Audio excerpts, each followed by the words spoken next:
much the same as the idea Honda calls the new planned iLux Neo Sports Cafe.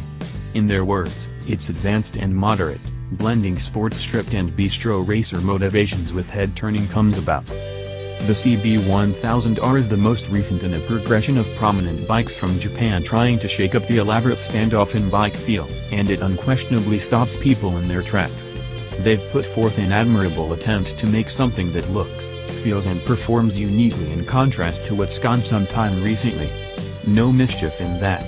Kawasaki's Z900RS and Yamaha's XSR900 likewise tried to take care of that issue. However, the three touched base at altogether different conclusions, which makes for incredible assortment on the showroom floor. The CB1000R appears to be more than an outline proclamation in the metal, be that as it may.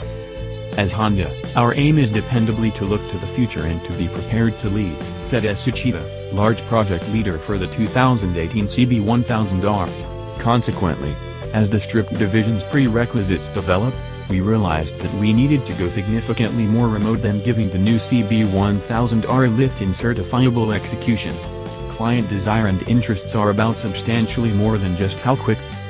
Generally, the radical styling of the NSC Idea bicycle extended into the creation display.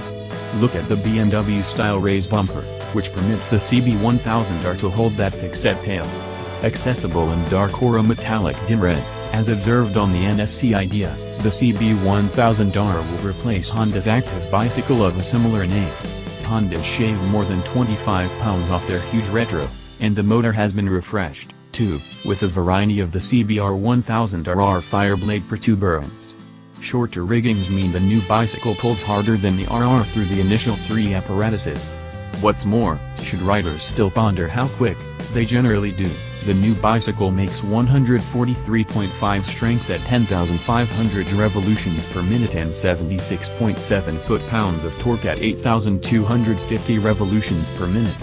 That ought to fulfill most riders. Likewise get different riding modes, 3-mode throttle by wire, and Honda selectable torque control, in addition to a help, shoe grip. Expect a completely flexible suspension bundle, as Honda's full show a separate function big piston, SFFBP, modified fork in advance with a back monoshock, likewise from Showa. On the off chance that these specs aren't sufficiently energizing for you, a CB1000R Plus will come soon with aluminum bodywork and a couple of different redesigns. Honda's additionally creating CB300R and CB150R adaptations of a similar style. No word yet on which models will go to the United States or what they will cost, however imagining a standstill.